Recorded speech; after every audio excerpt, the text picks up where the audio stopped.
Robots Radio. Games, lore, stories, community. Just press play.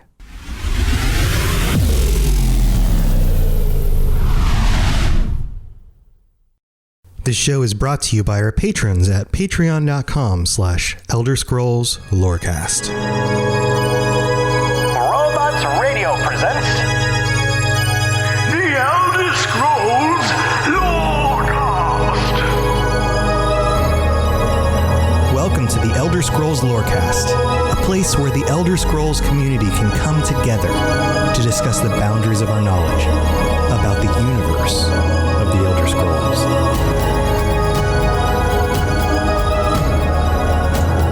Adventurers, welcome back to the Elder Scrolls Lorecast. This is your host, Tom, or Robots, and I'm here with my wonderful co-host, the Lotus of the Doom.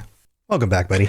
Thanks for having me back. It's been a little while with the Christmas break and then me being all disease-ridden and stuff like that because of the Christmas chaos. But I missed getting to record and everything. So. Yeah, well, I'm glad you're feeling better because we have a super exciting episode this week. Did something happen this week? We had a little bit of news. Dropped. After a holiday and a December with no teasers at all for Elder Scrolls Online, which is not normal. This is not a normal release cycle for them. Normally they drop something in December. We didn't get anything. And then on Monday, we got people hinting that there's a storm brewing out there and kind of a picture of water with some waves and some clouds. And then just yesterday, just yesterday, right? We got I'm mixing all my days together because this has been like the first week back that everyone's been back to work on the new year. And it's just been like one of those weeks where all the days are just kind of blending together. But we got finally the teaser trailer release of what seems like the first look of what we're getting for Elder Scrolls Online for 2022. And the internet exploded. Everybody was like, oh my God. Yeah. It seems like we went from, eventually we'll get something to literally there's speculation in every corner of the internet currently for what is essentially, I believe it's 22 seconds long of a teaser. It's a teaser of a trailer that will be shown January 27th at 3 p.m. Eastern. Right. So we've got 3 more weeks before we're actually going to get any real notification as to what this actually is. Right. And so in the meantime, I've been doing some digging and I was up till the wee hours of the morning last night looking at every frame of this trailer, going through and matching some stuff up with the content that we currently have, locations on maps, motifs for the outfit of the character that we have in the trailer, as much detail as I could possibly get, going through all the little details to come up with a theory about what we're actually seeing here. And I think I may have hit on something. So I put up a video last night in the middle of the night, posted about like 1:30 in the morning, posted a video on this and have a theory that nobody else has hit on yet. And this episode, we're going to be talking about the common theories that are out there and the theory that I posted last night, which some people think might have some legs and some people are pushing back on. So we're going to be talking about some of the responses that I've gotten today and this video is up on the Robots Radio YouTube channel. So if you want to check it out, you can go check that out. We'll be addressing it a bit today.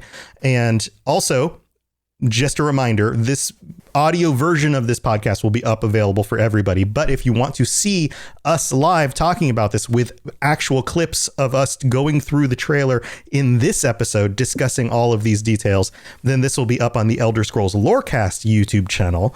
So you can also rewatch this or pause from listening now and pull it up, the video version, and watch that. So we're going to be going over all the details, everything that is out there. So why don't we start with what this absolutely isn't, because we had some theories going in that it seems like this trailer, this teaser, has shot out of the water with its cannons. for a kind of on the nose analogy. Yeah, nautical puns aside. Yes. Yes. Yeah, mine was pretty much it seems like cast overboard if we're going to stay with the whole. It walked the plank. Yeah, perfect. Yes. And my theory was, since there was this was prior to the trailer at all. Well, prior to, there was that, what did we get? A 7-second thing of the ocean GIF. And then it was the 22-second teaser. So Yes. I was good and at first. Pause. To go back up even further, we learned that this season would be not a world-ending story. Right. It would be featuring a playable race that hasn't gotten a whole lot of love in a focused story environment.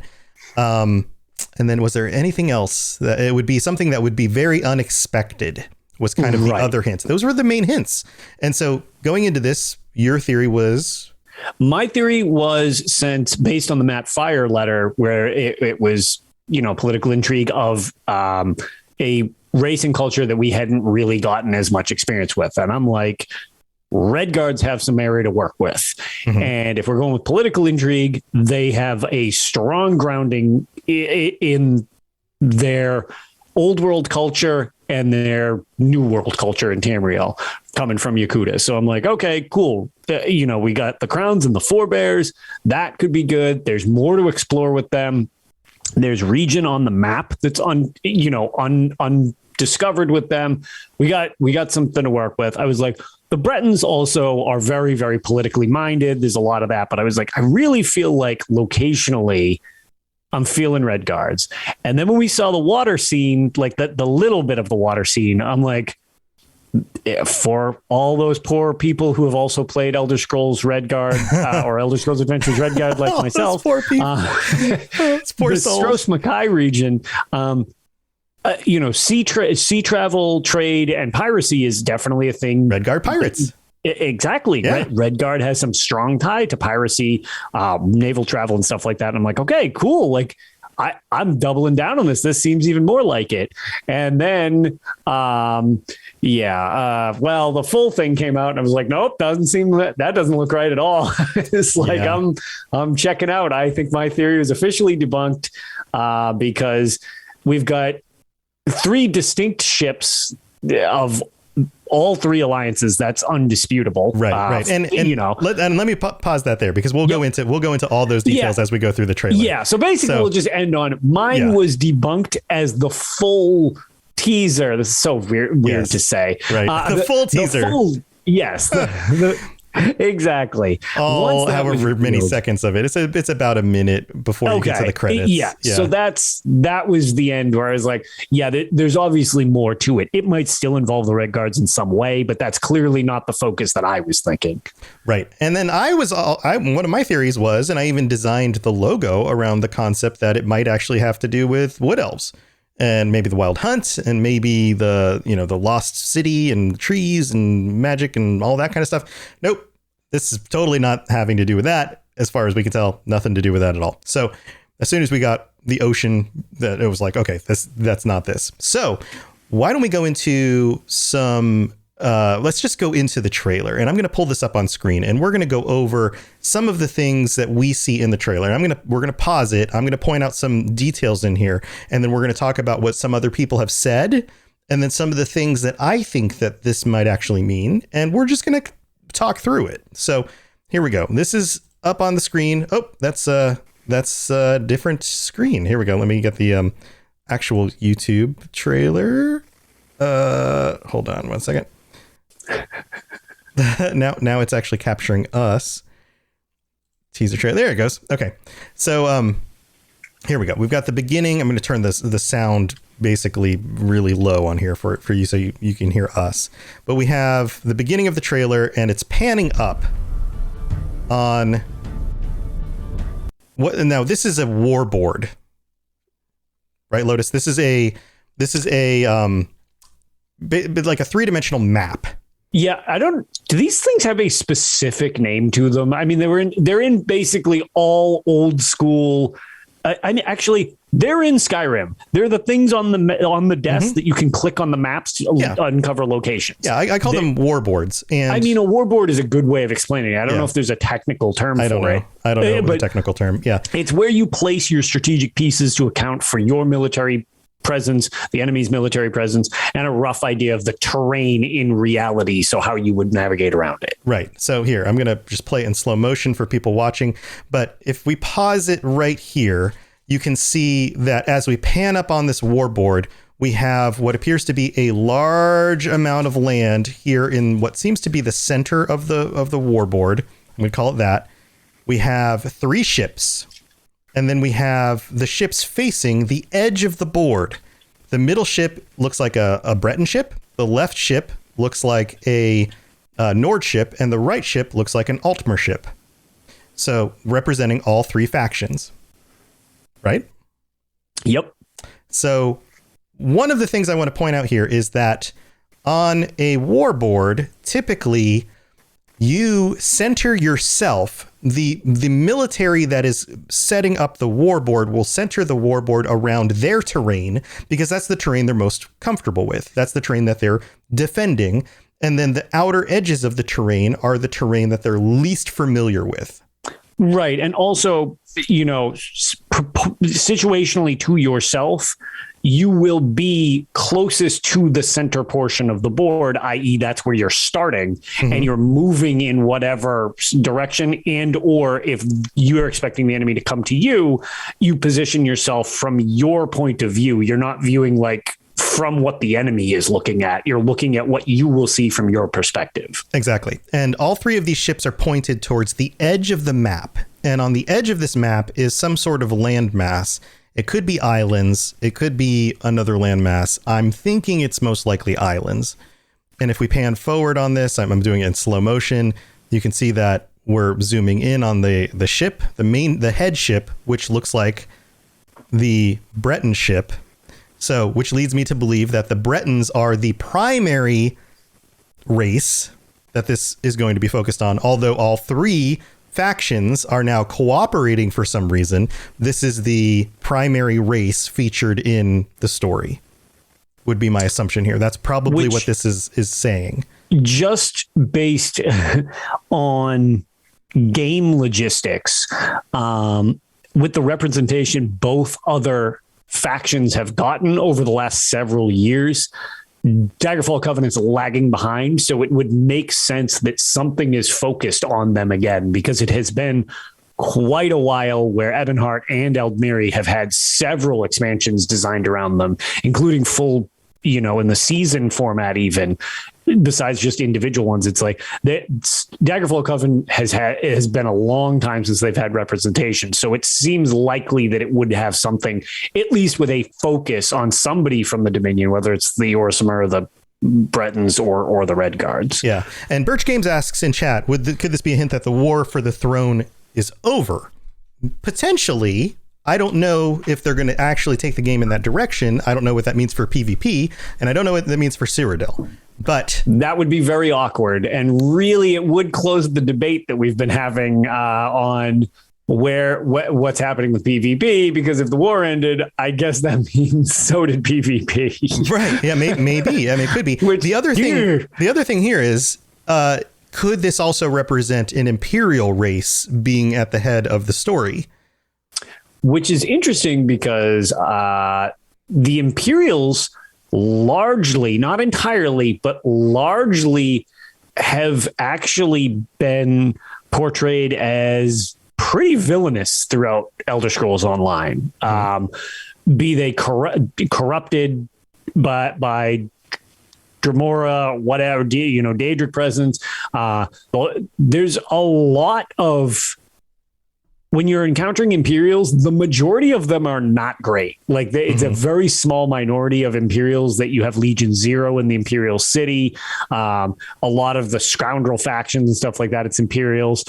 So it would be interesting to kind of rephrase them and have like a more positive side come up with them and make them a little more of a neutral faction. Because outside Blackwood last year and the main story of the Imperial City, like the surprise for everybody who doesn't know this is a thing, there is a really, really good single player quest line in the Imperial City, Right. which is really awesome. And it does deal with the Drake of Blades and some more Imperial presence where you're fighting Imperials as Imperial, whatever. There have been a few notes of it, but most of the time the Imperial equals bad guy pretty much. Yeah. So now, if you have this being Imperial focused, let's say it's a Return of Abner Tharn, which ship is he most likely going to be riding on? My guess is it is probably the Breton ship.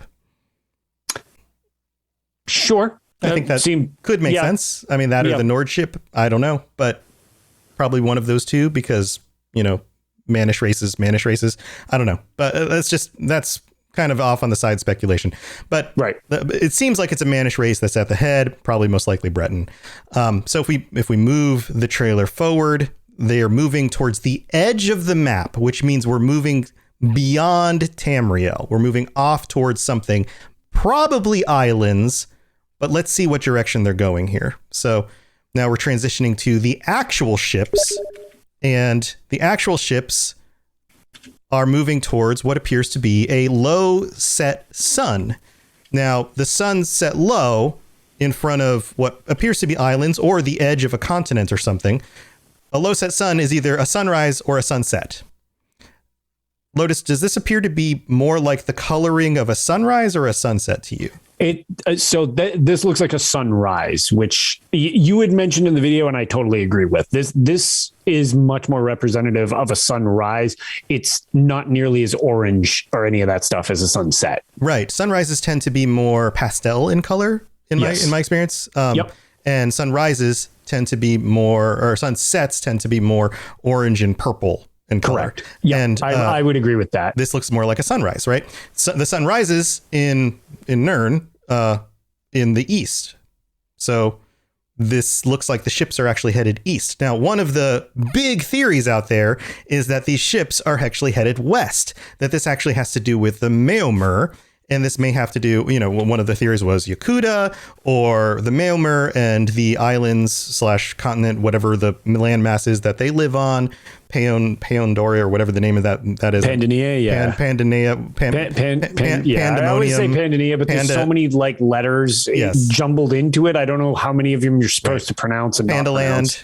Yeah, Pandaland. We'll just call it Pandaland. So if this has to do with the Maelmer, then they would be heading west. So either we're actually seeing a sunset and we don't realize it, or they're coming at it from the wrong angle. I don't know, but coming in from the north, surprise. Coming in from the north. The other thing I'm going to point out here is that if this is headed east and the center ship is the Bretons, then to the right of them is the Altmer, which is south, and to the left of them are the Nords, which are north, which would make sense. Yeah. If this is headed west, then the ships are on the wrong sides. The Nords are on to the south and the Altmer are to the north. Do you see how that seems backwards, right? So let's continue forward. So we get closer to the islands here. And so, again, the coloration of the sunset, that's vague, right? But it just feels more like a sunrise than a sunset. It could be a sunset.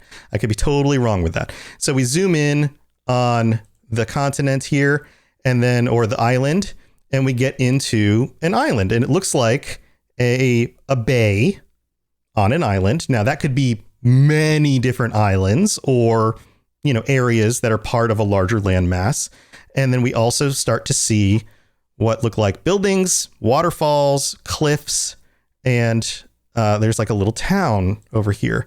And let me back up to where we actually see the town. Okay, so here we go. Let me open this up for everybody. So we have the town, we have the bay, we have the cliffs, and we have some ships. Now, one of the things that I want you to notice here is the way the buildings look. The buildings in this area look like mannish structures. They don't look elvish. The ships look mannish in structure. They don't look elvish. And if you look at the ships, they look the most similar to the Breton ship that we've seen, but they don't look identical to the Breton ship. They actually look slightly different. So it looks like they're coming up on a bay that is run by some mannish race, not a Murish race. if you would ask me. What do you think? Yes. I mean, I would tend to, that was my first thought as well. It's kind of, got the medieval style, pseudo stucco housing thing almost on the cliff sides. It's like, okay, yeah, no, that just kind of looks like looks like Southern Europe along the wall. Yeah, exactly. Looks like Italy. Yes, exactly. So yeah, that didn't strike me as anything overtly strange. Like, oh, there's giant spiral towers, or I don't know. I guess mud huts. Yeah, yeah. It's pretty standard European fare. Right. Which typically is mannish when dealing with the way that they translate real world architecture into the Elder Scrolls races. That's typically a mannish thing. This is not right. So so far, it seems like these ships are moving away from somewhere they're familiar with into a new place. Now, maybe this is a place that they've already been. But if it is a place they've already been, none of the ships that look like these ships are actually already docked here. So it looks like they're moving into a new place, right? So we move in a little bit further into this animation here. We get the front view of the ships where you can see people on board, and the winds are picking up. The storm starts to come out of nowhere. The skies just turn from being a beautiful sunrise or sunset to all of a sudden fog, storms, the waves start to kick up, lightning starts to happen, and the ships begin to be tossed around. And this just happens in seconds. And we pan to the back of the ships, and now all of a sudden the ships can't see more than, say, 30 yards in front of them because there's just a layer of fog and lightning and clouds. Yeah. It's like they've hit a barrier. This is basically what's happened here. Pretty much. It's very reminiscent of some of the weather craziness you get when fighting a lot of the Maumur or the Sea Elves. They've got their mages that kind of can whip these things up. And, they've got essentially weather and sea magic. So. Right, which is one of the reasons why a lot of people are suggesting it's the Maumur. It's right. Like this is something that they do. They use a lot of sea magic. Something we've encountered in game before even. Right, which could still make sense. But if that's the case, then they're doing it and they aren't. I would say that they are not part of this population that is part of this island, or at least they're not the main inhabitants of this island. Maybe they're working with the people who are there, but they're not the people who live here. Yeah, I would. This is not what I would expect from Pandania. Like that, like if that's where they were going, that seems like a very. Well, I mean, first of all, I'm pretty sure like a decent amount of it is surrounded by maelstroms and stuff like that. So they got kind of an easy, pretty nice passage in. But I mean, obviously, it can't probably be just chaos all the time, I assume. But nonetheless, that would be a very humanish version of wherever they were going, which the Maumur kind of don't get along so well with a lot of the inhabitants of Tamriel. So like it would be peculiar to have a settlement quite so influenced by that. At least I wouldn't understand why without some type of reasoning. Right. El Timtor says the Alliance is coming to save whatever local population from the Maumur. Maybe, but it doesn't look like they're under siege or anything. It doesn't look like it doesn't look like the city's burning and they're coming to save them. It looks like if anything, it looks like these three ships are traveling here for some reason. It's not an armada. It looks like maybe leaders on each of these ships traveling for some reason, or explorers, diplomacy, and it looks like they're being ambushed. That's the feeling I get from this. And then so now we've panned back to the warboard again, and we have a sword sitting on the warboard. The ships are a little bit further up, and we have them closer to what looks like these islands and the opening on those islands. And the edge of the warboard is right where you would start to see the inlet, this bay where you start to see this city. So it appears that whoever designed this warboard doesn't know what that city is or looks like. Yeah, it seems like they're kind of out of... That's off the map. Yeah, it's out of described space on the warboard. Exactly. And then I'm going to play this as it moves forward. We see a hand come down, an armored hand, pick up the sword, A storm now breaks out in the distance. The sword sweeps the ships off the warboard, and then we see the feet of this figure walking upstairs out onto what seems to be this, I don't know, whatever you want to call it. Rampart, yeah. Up out of this room, out to overlook over the sea. And I'm going to pause it right here. And we get a really close-up look of both the sword, the hilt of the sword, the crossguard, the gauntlet, and then the belt. And I searched through... Not to mention the boots on the way up. And the boots on the way up. And I searched through all the different motifs, and there isn't a specific motif that looks directly like this. This looks mostly like just the generic Breton heavy. Yeah, this looks very Breton-ish, but to your point, it's not exactly for what it's worth. Right. It's not a specific motif. And I went through every single freaking motif. I pulled them all up. I looked through all the images, and they're all tiny little pictures, and I zoomed in on each of them. And you can very specifically look at the crossguard, the way the sword is shaped, and the symbol on the belt, which looks almost like an upside down shell, but it's not a shell. And when I say shell, people are going to say, Mailmer, that's it. No, this looks like it's more like an upside down triangle, like a 5-sided triangle with some, some pleats on it, which creates kind of a shellish shape, but it's not like a seashell. So they walk up, and I'm going to show this again. And then from the back, we can see that they've got like furry gauntlets or furry pauldrons on their shoulders and a big heavy looking helmet. And then we can see that the sea is rolling in front of them and the ships are now coming toward them. Now I'm going to pause here. The ships, first I'm going to point this out. The ships now look busted up. The sails on the ships are all torn up. And as this continues, the ships are coming in. The sea is just massive. The waves are huge. And even the Nord ship looks like the mast is broken and falls over at the very end of this.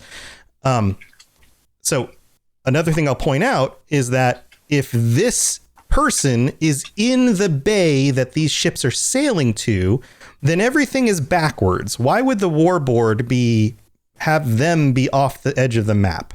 That doesn't make any sense. Right. And I get the symbolism of them sweeping the ships off the map as if they're the ones who summoned the storm to destroy the ships. I get that. But the map doesn't make sense. Why would you have a warboard with you not being a location on the map? You're off the edge of the map. That doesn't make any sense. Now, his armor and things looking mannish would make sense for him being somebody in a mannish looking town on a rampart. And the pauldrons and helmet and chest guard from the back are shockingly like the in-game Breton heavy armor. Again, not identical. And Tim Tort in chat, as well as I've seen a bunch people with their new thing of doing ancestral styles of like a slightly changed version of something. I could see it being so close, being something similar to that. And one thing that I did not think of prior to it all, and I just wanted to make note of it because I didn't really consider that. You had mentioned the fur bit in the pauldron center section, that strip of fur. Yeah. FEV Dweller actually put out, what if it's seaweed? That's actually just really neat. That's kind of funny. That's pretty cool. It doesn't look like seaweed to me. Consider that. Like it kind of does. Like you can't tell because it's getting rained on, but it's like, oh, that's actually kind of neat. Like, what if it is seaweed? What if it is? I mean, it looks brown. It looks fuzzy. I think it's fur, but that's actually that's a creative idea. It's a creative idea. Yes. Yeah. It's very creative. I don't think it's right, but it's very creative. But so my theory here is that the ships turned around or got turned around because of the storm. Yes. And it looks like they're returning from the storm as opposed to, hey, we made it. We're through the storm. Right. I don't think they actually made it through that. I think the cloud density, the fog was too dense. The waves were too heavy. They couldn't make it and they had to turn around. Yeah. That's my theory on this. But we don't know for sure. And I've got some more thoughts on this. And there's definitely some more thoughts from the community on the video that I posted, which this basically summed up. So we have to take a break, though, to talk to our patrons and to thank them. So I'll be right back. And then we're going to get into a few more of the details on this. So stay tuned. The skies are marked with numberless sparks, each a fire and every one a sign. All right, so here we are in the middle of the show. Sorry, guys, we got to pause to thank our patrons, including Amy H., who is our brand new patron this month. First of the new year. Welcome, Amy. Thank you for signing up. And thank you to all of our patrons. You guys are amazing. We have 56 patrons now. Holy moly. And big thank you to Daniel O. and Noodle Al Dente for supporting us as our tier 5 patrons every month for a very long time now. Both of you, thank you so much. And all 56 of our patrons. And if we've done anything to help you get through your work day, your work week, your new year, your holidays, or your workout, or figuring out what this trailer is about, because you just spent so much time digging through stuff that you decided to listen to a podcast, then go to patreon.com/Elder Scrolls Lorecast and check out all the different tiers, because we've got ad-free episodes. We have extended episodes where Lotus and I chat before or after the show with the community and the live chat. And that normally doesn't get released on the regular version of the show. That goes out on the Patreon episode. We have the ability for you to join us on future episodes of the show. We have t-shirts and all sorts of things that you can get for being a patron. There's all sorts of awesome stuff. So go check it out and see if there's something you'd like to get for helping to support us, because we would love your support, because this helps me make this a full-time thing and helps us make this a regular weekly show. And we would absolutely love your support. And also, if you want to help support the show, another great way you can do it is leave a rating and review on Apple Podcasts. If you leave 5 stars and some words, I will read that on a future episode of the show. And also Spotify allows you to leave star ratings now as well. So if you watch or listen, you can't really watch on Spotify, but if you listen on Spotify, scroll to the top where you can see the name of the show and the description, and underneath that you'll see a little button where you can leave a 5-star review on Spotify, and we'd really appreciate that as well. And also, this podcast is now on its own channel on YouTube, the Elder Scrolls Lorecast channel on YouTube, where you can watch all of the episodes and you can see our beautiful faces, because we're stunningly, amazingly beautiful. We're like movie stars, me and Lotus. Stunningly average, generic-looking podcasters. Well, that too, yeah. That's what I meant by beautiful. Yeah, exactly. I figured as much. Yeah. So you can go watch us on there too. But thank you to all of our patrons. You guys are amazing. We got to get back to the rest of the show. Yes, you're entirely brilliant. Conquering madness and all that. Blah, blah, blah, blah, blah. All right. So here we are going through the rest of the details. Lotus, what do you think so far? Do you think we're looking at the East or the West? Well, it's interesting because, like, from so far you make a lot of good points. So, like, I'm on board here. Mm-hmm. Do you think they get turned back by the storm, or do you think they make it through the storm? I think I'm more inclined to think they've turned back. Okay. I don't think they go through the storm. That's not the impression I get. Okay. One of the criticisms to that is, why would they go all the way back to Daggerfall if this is a Daggerfall Covenant individual? And my response to that is that they're not returning to Daggerfall. They're returning to an outpost on an island. And this just happens to be a Daggerfall individual on a rampart on a fort on an island that they're returning back to, right? Okay. All right. That would make more sense. It would also make sense that the storm would chase them back to an outpost on a fort than it would. Well, yeah, make it all the way back to mainland Tamriel. Like, right. That's a much longer let alone voyage. The other side of the continent. right. Because otherwise they'd be back at like Morrowind or like, Argonia or something. There'd be some on that side of the map. Exactly. It would positionally, that would be strange. Right. So I think that the 3 factions are sharing a port on an island somewhere off the East Coast.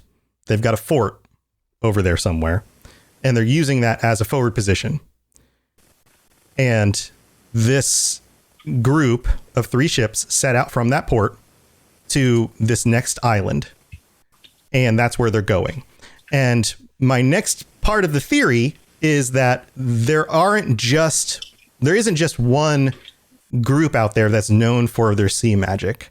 There's another group known for their sea magic. And if you go back about 20 some episodes, we did an episode on Uriel Septim the 5th and his attempt at attacking the continent of Akavir. Yes. And what happened with that? And go back, listen to that episode. But in summary, he led a forward force. They actually were able to land on some of the forward islands.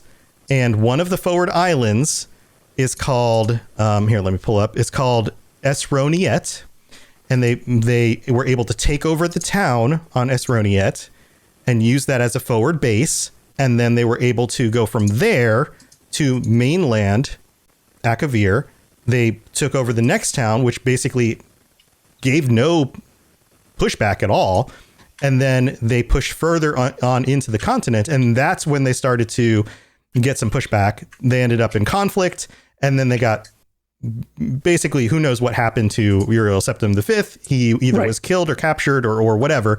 And long lost and presumed dead. Long lost and presumed dead. But the story is actually more interesting than that. One of the big details is the reason why they couldn't maintain their forces on the continent is because they couldn't get reinforcements. They couldn't get reinforcements because the sea was notoriously difficult and tough to navigate during that time, that specific year. Why would that be? And one of the theories was that the Akaviri mages also had very strong sea magic, that they were actually using the sea itself to keep the ships from being able to bring reinforcements or to be able to get the Emperor and his ships off the continent. So it's not just the Meomer who have the ability to use the sea to their advantage. So if that's the case, then maybe the island we're seeing is Esroniet, and that this is a group of Akaviri who would be a mannish race who have settled and have an island here. And the Akaviri mages on the island don't want the Tamrielic forces visiting. And so they put up a barrier that's a storm front. All right. What do you think? You're I mean, maybe. Well, the thing is, like, you make reasonable points to support what you're saying. Well, that's usually what you do when you try to make a good argument. Right. It's weird how just shouting at people is not the best way of doing it. You just keep saying the same thing over and over. That's not a good argument. Right. You have to use foundations and put up points. Now, I could totally be wrong. That's the whole thing, though, is that you can have all the good arguments in the world, and it could just still be completely wrong because those things just match up in a weird way where it coincides, Sure, exactly. Absolutely. I could be totally off. But I mean, you've got some good points that you do make. I guess the only thing is I'm not necessarily not sold on any of this. The only thing that I guess I'm a little curious on, but again, I guess we don't know specifically because we've, again, never been to Akavir or really know all that much, honestly, outside some of the background to it. I guess it just seemed, but again, it's hard to, it's hard to garner what kind of weather you're going to get. I wouldn't expect that to look so temperate. But what if it's southern? What if it's... Well, it would, and obviously it would be warmer the more south you go. Mm-hmm. And to that point, what's the race that, not Capitano, the Tangmo? No, those are the other ones. The Kamal, these are the ones I'm thinking of. Mm-hmm. The snow demons.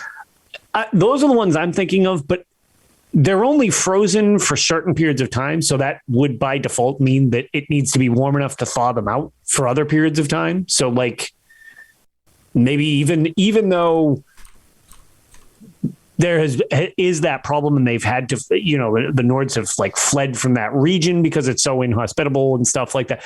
The thing is, there's clearly, even though it could be getting progressively colder or something like that, it's not just perpetual winter death place all the time. I mean, it's a continent. If this is Akavir, then there's biomes. Like this isn't a Star Wars planet where it's all just like one. It's not Hoth. One weather all the whole time. Yeah, and I mean even Skyrim has a bunch of stuff like that. So it's not just this frozen block of ice 24/7.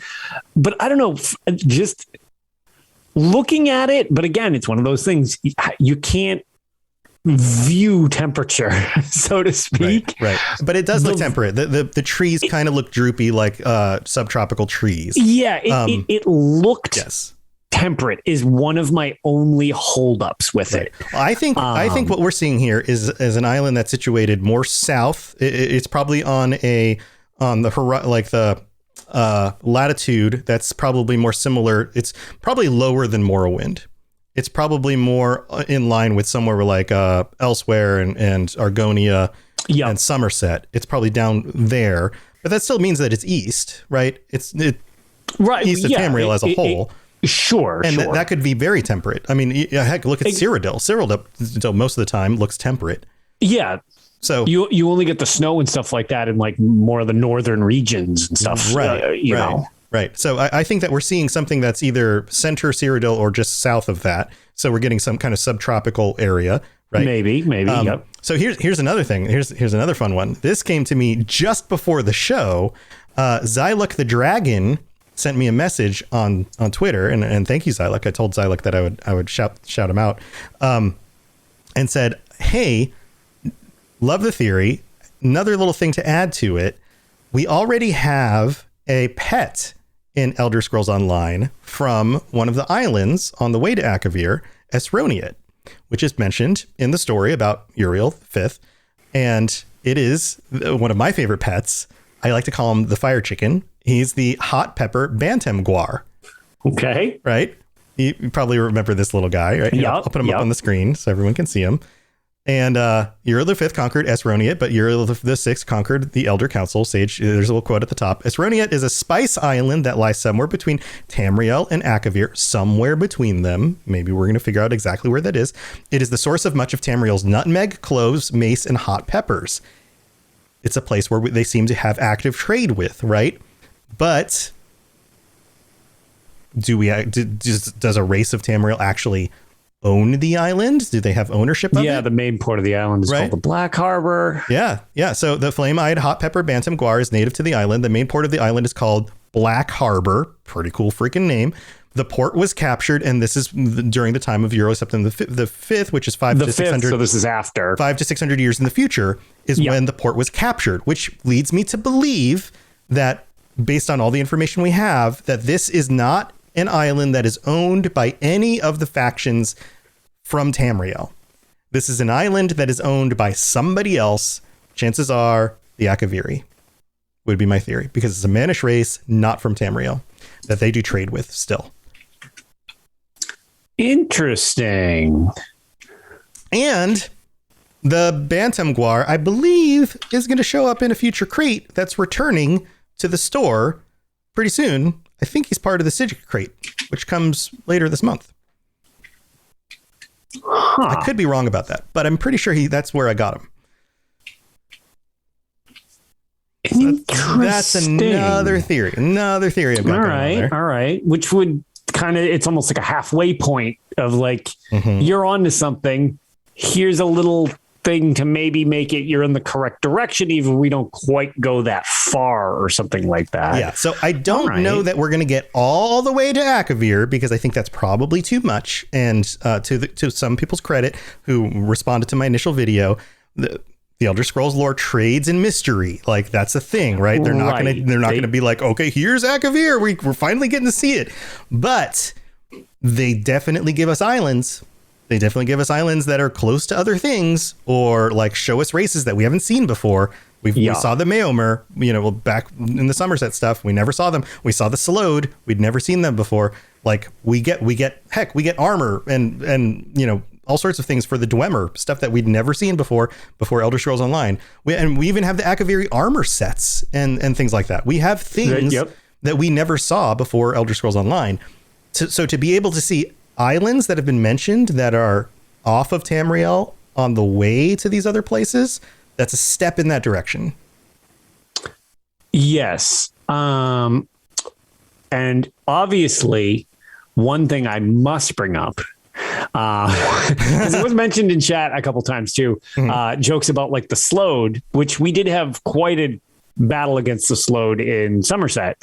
Elder Scrolls Online shockingly was not the first game to show us the Slode. Again, another amazing tie-in to Elder Scrolls Redguard with everyone's favorite Slode, Nagasta, who is a nightmare creature. Okay, well, yeah, the one game that a few people played horrifically. Like all six of us remember Nagasta because his voice actor makes you want to die. Oh my god. He's also like nothing like the other. I mean, he's a little necromancer one. I think he's about a foot tall. That's great. That's great. So there's your abstract tie-in to more Elder Scrolls Redguard. Awesome. Well, I stand corrected. Completely irrelevant to anything coming up here. That's great. That's great. Yeah, the Slode are awesome and terrible. They really are. They're a nightmare race. Right. But this answers a lot of those questions, and it also matches a lot of things. People keep talking about Maelmer and their island. Like none of this the more I look at it, it doesn't match. And maybe we're seeing an island that's off the coast of Yakuta, but that stuff sank. It is interesting, and unless we're going back in time. Well, that was the thing that I was thinking of when it related to Yakuta. But I want to shout out the fact that Livia from Quillenvile and several other people that I met mentioning different theories that I've been talking to and stuff like that.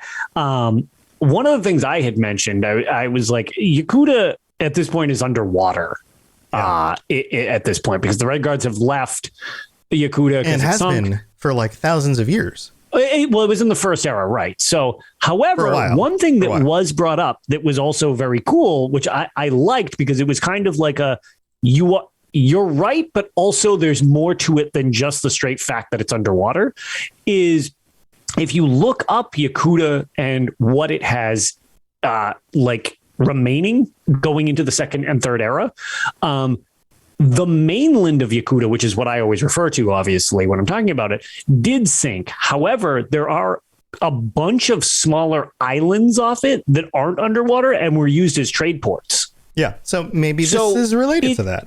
Right. Which I was like, that's a good point. Yes, Yakuta, quote unquote, the whole thing is underwater, but it's not completely unusable to the region. And it's not totally out of the realm of something people could see, which the only thing I really personally liked about that idea was the fact that some people have really hyped on maybe naval something. I don't know if that seems like they add new systems. That is like an entire overhaul system, like you get a boat and you float around in the water kind of thing. And like that's a big change. That's a big ask. Yeah. But the thing is, which I've been trying to keep in mind for these things, is what is the land mass that we're going to be dealing with looking like? The one thing that would be kind of neat, just because we've got the things around the ring on the Orbis now, like we've got the Deadlands and Clockwork City and Cold Harbor, and Fargrave, like they're outside the ring on the Orbis map. Right. One thing that we haven't seen, which just because of the way they divide stuff, it would be interesting if it was something along the lines, and this could also work with your theory of the port islands. Even if we don't go to Akavir necessarily, it would be interesting if our landmass was actually separated into, instead of one big chunk of the map we do, and in, Blackwood's case, not Blackwood, Blackwood, or also last year with Greymoor, we had a chunk of Skyrim and then you had underneath Skyrim. Right. What if it was separated into island chunks, and instead of one big landmass, we got several smaller land masses, which could account for islands in these cases, type of thing? That would be a different way of doing it, and it wouldn't be the same standard fare that we've seen the last few years. Yeah, that would be different. So here, I'm just pulling up the map because I want to this is just an image of the map. It's not. It doesn't fit on the screen great. I'm not going to adjust it. And this one's kind of older, but it shows the landmass. And if we were to squish some islands onto that main landmass, we'd have to adjust the size of where it fits, or position it like the islands on the side somewhere. Yeah, exactly. Just taking a look at it.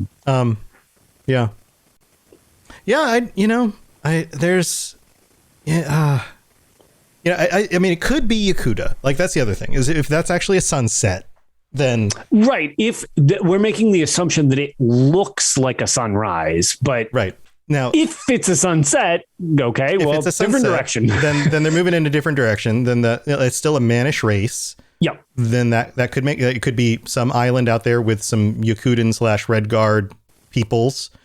Sure. Something like that. And the weather kicks up because the Maomer are messing with them again. Be neat. This is really, I guess, kind of a stretch, maybe to the, not to nobody's knowledge, obviously, but to like the mainstream, most players probably wouldn't know, unless you're interested in this stuff already, about the sinister elves that were on Yakuta, or the left-handed elves, which we've never seen anything. We've never seen anything from them in any game ever. Yeah. And that's like one that could be kind of interesting, because they had some serious conflicts with the Red Guards, or the Yakutans back then, the Ragada, but that would be an interesting switch possibility as well. So two things left to say. One, if this is a Yakuta based expansion, then why do we see a Breton instead of a Red Guard? And that's the reason, personally, I'm not sure that's it. Like that seemed odd with the focus on it would make more looking sense. Like a Breton. It would make more sense. Yeah. That to me was kind of what fudged up my theory a lot of Red Guards. Again, they might be in and likely will be involved in some way, but as the focus, that was not what I got from that trailer. Right. And then the second thing is, and this just kind of goes back to the whole summing up everything that's been theorized before I got onto this theory last night. Rich streams regularly from, the guy who runs all the stuff on Elder Scrolls. And he streams regularly, and he got on last night, and he was like, I don't know how many times I'm gonna have to tell people I can't say anything until the 27th. I can't say anything until the 27th. It was very funny. But he was in such an awesome mood. He was having such a fun time, joking with the community. He was eating dinner. They get so excited when they reveal this stuff. Oh man, you could tell that he just loves his job, and he's such a nice guy. And he was getting on the stream and just chatting with everybody. And he's like, everyone's asking him questions, and half of them he's like, I can't tell you till the 27th. How many times do you have to say that? I can't tell you till the 27th. But so many people were throwing these ideas out there, like, oh, it's Yakuta, or it's the Maomer, or whatever. And he's like, well, here's one thing I can tell you is that, and somebody asked, he's like, well, can you at least tell us if anyone's guessed it yet? And he's like, well, what I can tell you is that nobody's hit the nail on the head. Yes. And then he followed up and he said, but I know that somebody's going to go frame by frame. And somebody asked, well, is there enough hints in the teaser that we can figure it out? And he said, oh yeah. In fact, we probably put too much in it. I'm pretty sure someone's going to go frame by frame in through this thing and figure it out.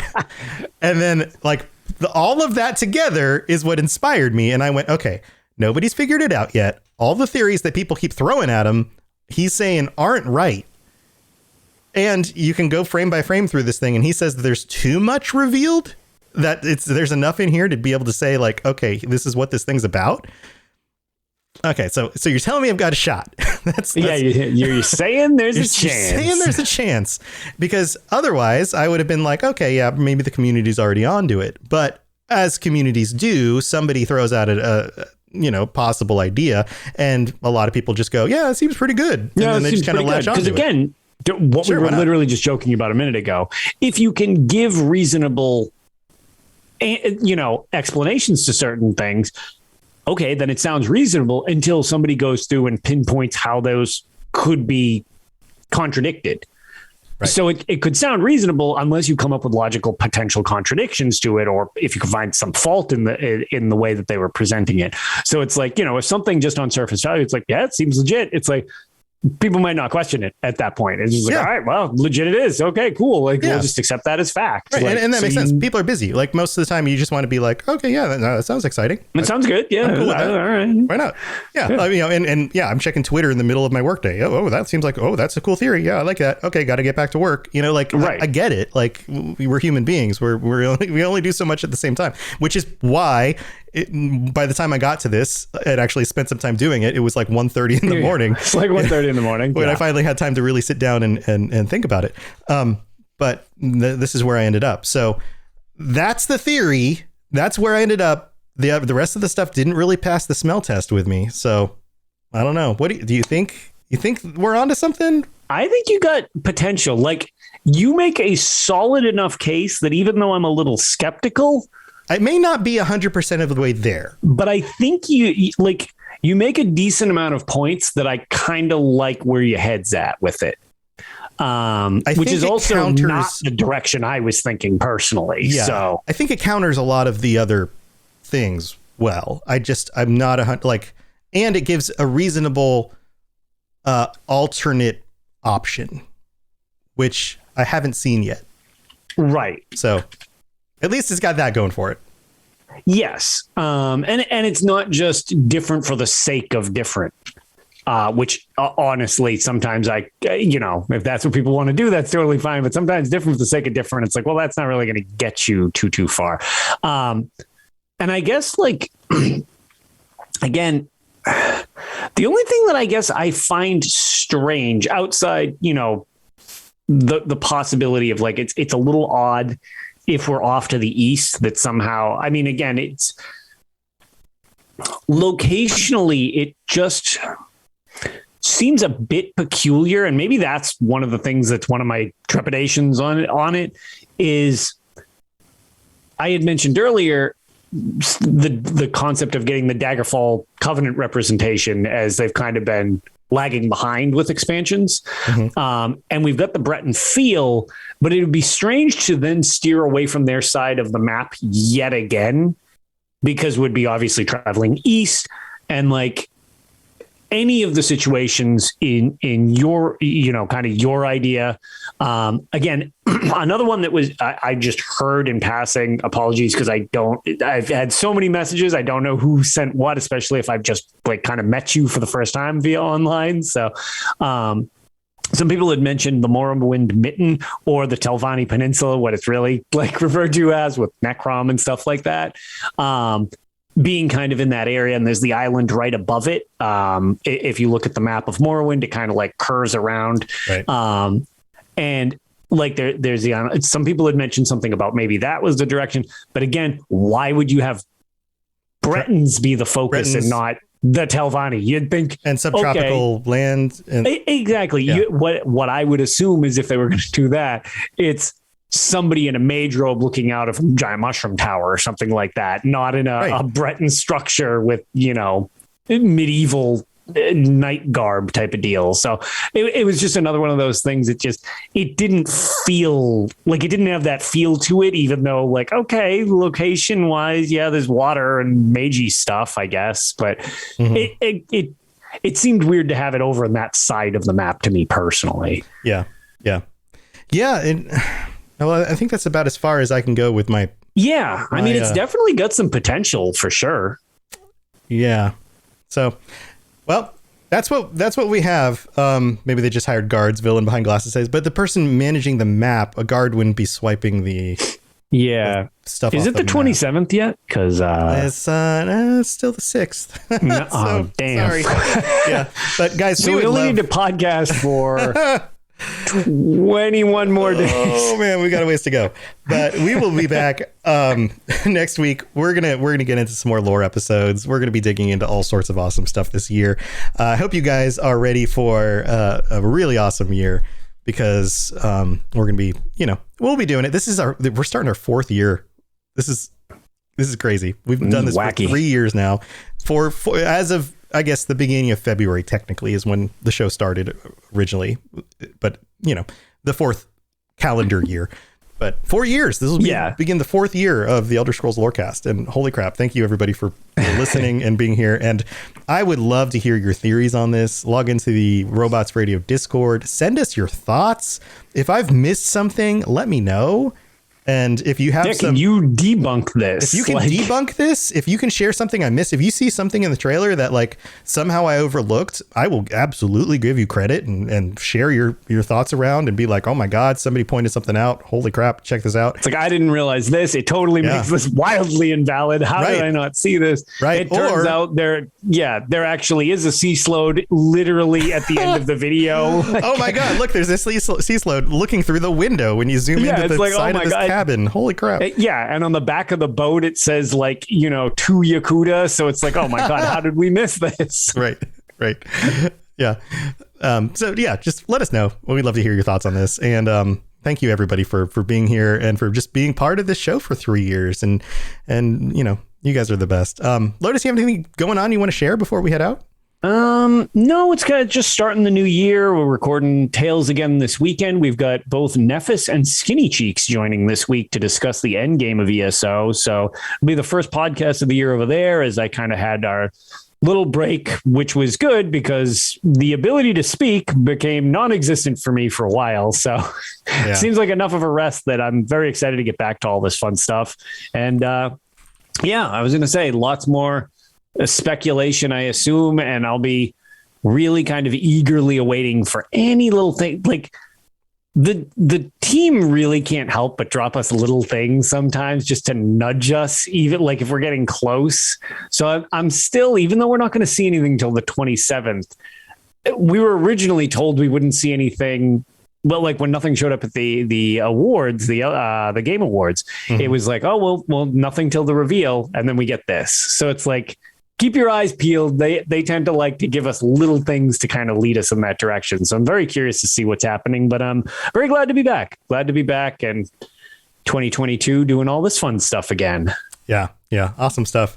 And I'll be streaming every day. This is my thing now, every night. So either there's a podcast like there's tonight, or there's a game stream, or there's both, because tonight, as soon as we're done with this show, we're going to be doing our naked ESO questing. So you're welcome to come join us on PC. We're still running around Stone Falls, I believe.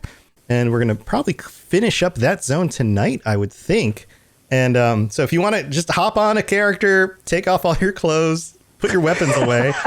And no way to say that without sounding creepy. It sounds so creepy. And just join us. You can even bring your companions, take their clothes off. We just have this huge group of naked people running around, doing a bunch of quests. Everybody comments as we run through town, like, what are all these naked people doing here? It's great. It's a lot of fun. Come join us. If you're in chat right now, live chat, stay for it or come join us. So we'll be switching over for that right after the show. And you can watch that on the Robots Radio YouTube channel or on Twitch. We stream everywhere now. And if you want to collect points and those kinds of things or help support my streams, that all happens on the YouTube channel. So that's what I'm doing. That's what's going on. And thank you, everybody, for tuning in. We'll be back next week. And until then, don't get lost in your theories, because you never know when a storm is going to kick up and send you back to port. That was a good one. That was poetic. I nailed that one. Yep. Put that on the back of one of those boats right next to two Yakuta. All right, guys. Thanks for being here. See you next time. Bye, everybody. Thanks for listening to the Elder Scrolls Lorecast.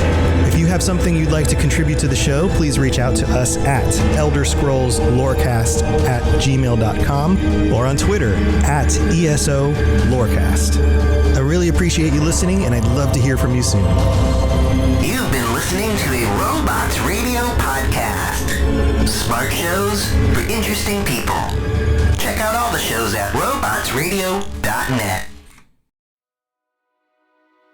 Once upon a time, 27 years after the bombs fell, there were two people, a vault dweller and a California girl. They met and sparks flew. That's when things got interesting. Once Upon a Wasteland is their story. Follow Elizabeth Kirby and Odessa Valdez as they pursue their happily ever after in the post-apocalyptic Appalachian wasteland of Fallout 76. Available on Spotify, Apple Podcasts, Stitcher, and many other podcasting platforms.